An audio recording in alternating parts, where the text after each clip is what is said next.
Connais-tu le pouvoir de la patience? On dit souvent qu'elle est la plus grande des vertus, mais rares sont ceux qui en mesurent la force réelle. Dans la mythologie grecque, il existe une figure discrète, moins éclatante que les héros et les dieux, mais peut-être plus proche de nous. Pénélope, l'épouse d'Ulysse. Tout le monde connaît Ulysse, l'homme rusé qui mit 20 ans à rentrer chez lui après la guerre de Troie. Il affronta des monstres, des tempêtes, des dieux en colère. Mais dans l'ombre, une autre lutte se jouait, silencieuse, invisible, tout aussi redoutable.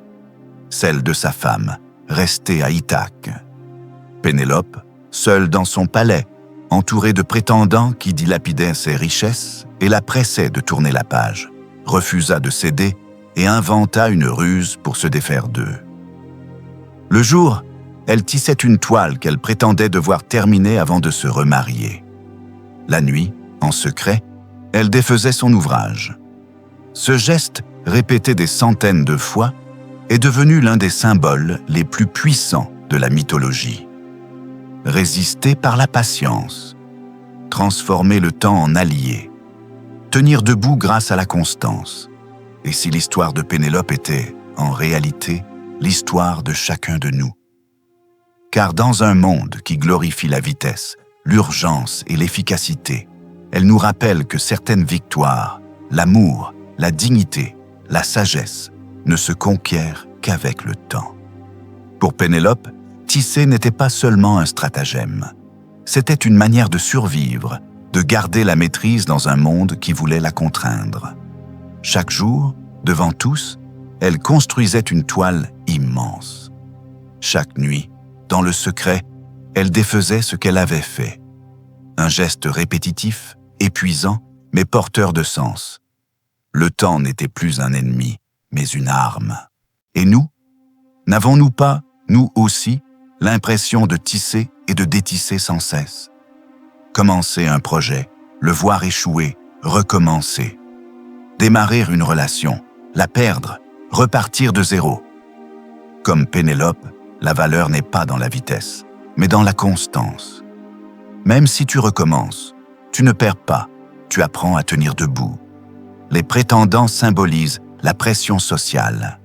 Ils exigeaient que Pénélope choisisse l'un d'entre eux, qu'elle renonce à Ulysse, qu'elle s'adapte. Aujourd'hui, nous vivons entourés d'importuns invisibles. La publicité, les réseaux sociaux, les injonctions de performance.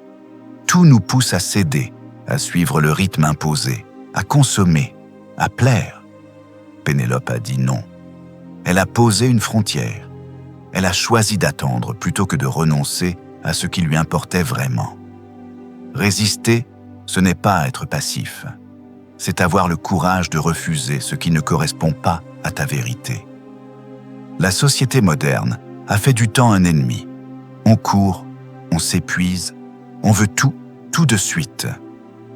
Mais Byung-Chul Han, philosophe contemporain, écrit dans Le parfum du temps, la lenteur est la forme de la durée qui permet la profondeur. Pénélope l'avait compris. Elle a transformé le temps en allié. Chaque jour gagné était une victoire silencieuse. Toi aussi, apprends à utiliser le temps. Au lieu de le subir, transforme-le en espace de construction. Ce qui est lent a plus de chances de durer. 20 ans, seule. Mais Pénélope ne s'est pas effondrée. Elle a supporté la solitude et en a tiré une force intérieure. Aujourd'hui, la solitude effraie. Beaucoup la fuient à travers les distractions, les écrans, les relations superficielles. Pourtant, c'est dans la solitude que nous nous rencontrons vraiment nous-mêmes. Être seul ne veut pas dire être vide. La solitude peut devenir un lieu d'approfondissement, d'ancrage, de clarté. On dit souvent que Pénélope fut fidèle à Ulysse, mais en vérité, sa plus grande fidélité fut envers elle-même, son choix, sa vision, son identité. Dans un monde où l'on change de cap sans cesse pour plaire ou s'adapter, rester fidèle à soi-même est une rébellion. La vraie fidélité n'est pas seulement à l'autre, c'est à sa propre vérité, à son fil intérieur. Tisser, défaire, recommencer. Ce geste répétitif est la métaphore parfaite de nos existences. Chaque fois que tu échoues, que tu perds quelque chose, tu crois avoir tout détruit. Mais comme Pénélope, tu peux reprendre le fil. Un fil défait n'est pas une perte, c'est une préparation pour une toile plus solide. La vie est un tissage patient. Chaque rupture est une étape vers une œuvre plus grande. L'attente de Pénélope n'était pas vide, c'était une attente active. Elle utilisait le temps, elle le transformait en stratégie. Aujourd'hui, nous confondons souvent attendre et perdre du temps. Mais il existe une attente féconde, une attente qui prépare, qui construit. L'attente n'est pas un vide. C'est un temps d'entraînement, de renforcement, de maturation. L'histoire de Pénélope nous enseigne que la patience n'est pas faiblesse. Elle est stratégie, fidélité et courage. Dans un monde obsédé par la vitesse, elle nous rappelle que les choses les plus précieuses, l'amour, la sagesse, la dignité, demandent du temps. La patience, ce n'est pas subir, c'est transformer l'attente en puissance. L'histoire de Pénélope n'est pas qu'un mythe ancien. Elle nous donne des clés pour nos vies d'aujourd'hui. Ne cède pas à la pression. Comme Pénélope face aux prétendants, apprends à dire non à ce qui ne correspond pas à tes valeurs. Fais du temps ton allié. Les grandes choses demandent du temps. Si tu avances lentement, tu avances quand même. Accepte la solitude. Elle n'est pas un vide, mais une chance de mieux te connaître et de te renforcer. Reste fidèle à toi-même. La fidélité, ce n'est pas seulement envers les autres, c'est surtout envers ta propre vérité. Recommence sans honte.